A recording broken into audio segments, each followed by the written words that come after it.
We sing that quite a lot here, and if any of you go to summer camps like Ramah the Rockies, where I go every summer, they sing it a lot there too. It's become a really popular setting to that verse that is from the parsha that we read today.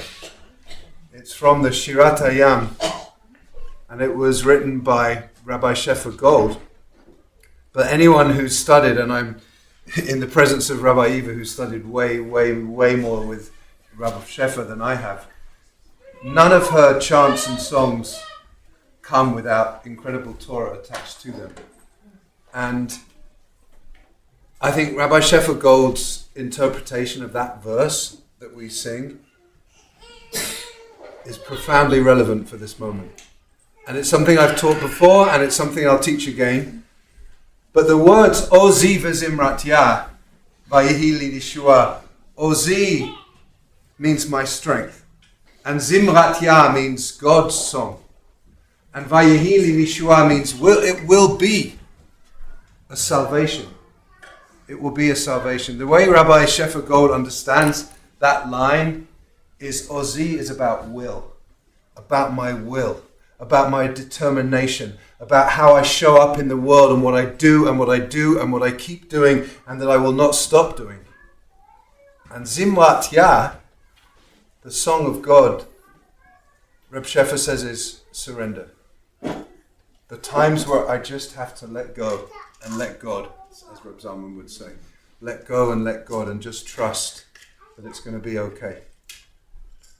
And sometimes we're so out of balance. Sometimes we just can't let go, and sometimes we let go too much. But when we get that dynamic right, Vayihil Yeshua, it's going to be a salvation. It's such a powerful teaching, and I want to actually read a little bit of Reb Shefa's own words. She says, with too much will, I isolate myself from the flow of divine grace that moves the world. With too much surrender, I become passive and abdicate my responsibility for full partnership with God in the work of liberation. Too much will or surrender, and I might have drowned in the sea. In the marriage of my strength of will and a surrender to the God song, the sea of confusion splits open and dry land appears beneath my feet.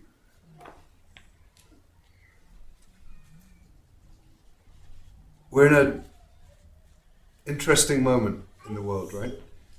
And some of us are very disturbed, and some of us are curious, and some of us are optimistic in cautious ways, and some of us are looking for light beyond the darkness. All kinds of possibilities for how we enter into this moment.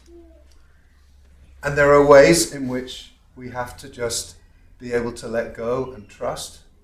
And there are ways in which we have to show up and do what we can do to bring more understanding and more love and more compassion and more kindness and more justice into the world. And sometimes we may do too much of that and not let go and trust enough. And sometimes we may fully let go and not show up in the way that we need to show up. Shabbat Shirah is, of course, called the Sabbath of song because of that song that we sing. And it's a powerful song, and it's a song of liberation, and it's a song of crossing over to the other side. A beautiful, what Adam shared about that in terms of his own story and our own story. Of course it may be a narrative of something that happened in the past, but it's definitely something that happens to us every day. There's a reason why the rabbis decided that the Song of the Sea is part of everyday prayer. It's in Shachrit every single day, because every day there is an opportunity for the sea to part and for us to cross over. And it's also about the power of song itself. The power of song and the power of practices to sort of sustain us, to give us a sense of resilience, to give us a sense of self-care when times feel really hard. Joey Weissenberg, who's going to be playing here, and we're co-sponsoring the concert on March the 30th, has such a powerful teaching about music. he says that music is the process of listening carefully to the world around us and offering our own songs back to the universe. In this way, music is fundamentally interwoven into the Jewish spiritual process. When we sing, we not only create a cozy cultural blanket that warms us, but we weave praises into the fabric of the universe. Or put another way, I will sing sweet melodies and weave beautiful songs. Something about the power of song. There's a quote by the German playwright who I studied decades ago, Bertolt Brecht, who said, "Will there still be songs when the world is dark?" And the answer comes, yes, we will sing about the darkness. Song never stops being powerful as a practice. There are songs when we're in mourning. There are songs when we're celebrating. There are songs when we're grateful. There are songs when we're desperate. There are songs when we are so joyful that our hearts are flowing. The power of song. But song can also be, as is that song, triumphalist. You know, there is a very important midrash that many of you will know, that when the children of Israel started singing that song, the angels in heaven started singing that song too. And God said, "Stop! What do you think you're doing? My creatures are drowning in the sea and you're singing." We don't celebrate the downfall of our enemies. We don't celebrate the death and destruction of our enemies. That's just not what we do. And in fact, when it comes to song, Harav Kook, the first chief rabbi of Palestine, taught about a fourfold song. It's a very powerful teaching. He said there is a song that one sings for themselves and they are fully nourished by their own being and their own soul. And then there is a song that someone sings for their own people. And then there is a song that is sung for all of humanity. And then there is a song that is sung that weaves with the whole of the created world. And there's this way in which sometimes our songs are so personal about ourselves. Sometimes they're about our family. Sometimes they're about our own people. And many of us get very caught up at a time where there's anti-Semitism and with the pain and uncertainty of what's going on in Israel. We're caught up with the prayers of our own people, the songs of our own people. But sometimes our songs have to be more universalist. They have to be songs for all of humanity, recognizing the suffering and the pain of all humanity and recognizing that every human being is created in the divine image. And sometimes there's a song that even goes beyond that, which is where we are just one little piece in a whole universe of creation.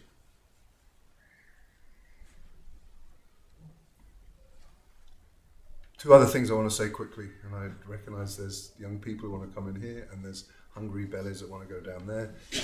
All of it. Some of what song is about is just one of a series of Jewish practices that help us keep a center when we feel off balance. It is so important. And one of the other things that comes in this story that is so powerful that we've talked about a little bit already is the whole story of the manna. And this idea that there is this lechem min shamayim, this bread that comes down from heaven. And if we try to take more than we need, or if we try to keep it longer than eating it in a moment, it's going to rot. It's going to be full of maggots. And if we try to take some on Friday, everything we take on Yom Shishi on Friday is going to sustain us through Shabbat. And there's something about this that is such a metaphor for both the physical and the spiritual. This idea that actually there's enough. Actually, even when it feels like there's so much scarcity and so much fear, somehow there is enough. And what the manna teaches us is about trust, which is really hard to have sometimes. And it's related so much to the teaching of Rabbi Shefer Gold, because it's about surrender, about trust that there's going to be enough. And the whole idea of Shabbat is also about trust. On Shabbat, on Friday, the children of Israel are told, take a double portion, because there's not going to be any on Shabbat, and that's going to sustain you through the whole of Shabbat. As Susan said, it's this kind of weird thing where when they tried to keep it overnight before that, it went rotten. But if they took their double portion on Friday, there was plenty for Shabbat. And Shabbat is an exercise in surrender and saying that even though the world is broken and full of pain and there's so many people who are suffering and I don't know where we're heading as a civilization, something about Shabbat is an invitation to use our spiritual imaginations to say, everything is just perfect as it is. I have what I need. I have enough, right? This amazing rebalancing that the Torah says about the manna. It's like if people took too little, it would magically be turned into just the right amount. If they took too much, it would magically be reduced and be turned into the right amount. But there's something about the combination of manna and Shabbat and song and the sweetening of bitter waters. That incredible story that we read in the Torah about the tree that goes into the bitter waters and suddenly the waters become sweet. If we see that tree as Eitz Chaim, as I said earlier, as the Torah, the combination of Torah and song and Shabbat, these are grounded spiritual practices that give us a sense of resilience and strength to carry on in whatever way it is right for us to carry on in this world. And it's different for each one of us. Rabbi Lauren Tuckman, who is a colleague of mine, who is one of the very few completely blind rabbis, and she's an amazing teacher, and she graduated from JTS as a conservative rabbi with no physical sight at all. She wrote a beautiful piece called Manna for the Soul, and she says, and I'm going to finish with this, that she says, when we feel a sense of destabilization in our own bones, as our ancestors did, we too have to slow down and intentionally take in all that surrounds us that is nourishing, supportive, even when the world around us is replete with tremendous challenge. Ultimately, the Israelites ate manna for 40 years, right up until they entered the land of Canaan. The nourishment remained consistent, reliable. May that be so for us, and may we cultivate the practices, support, and resources that will allow us to be present for others as well. May we be nourished by our traditions, nourished by Shabbat, nourished by the power of song, nourished by the way in which we know that we have to have that balance, right, of total will to carry on and the times when we know how to surrender, and that is what's going to be our Yeshua. That's what's going to save us, and that's what's going to save our world. Ozi bezimratya vayeni Yeshua. Ozi bezimratya vayeni Yeshua. Ozi bezimratya vayeni Yeshua. Ozi bezimratya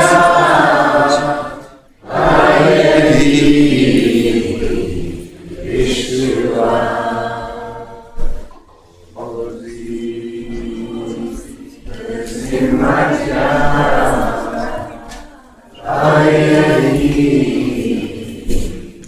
Yeshua.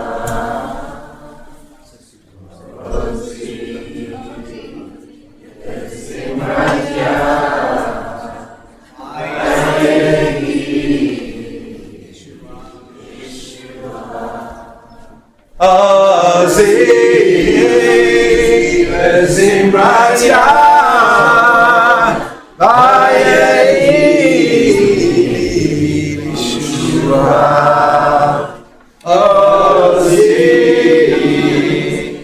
Zimratya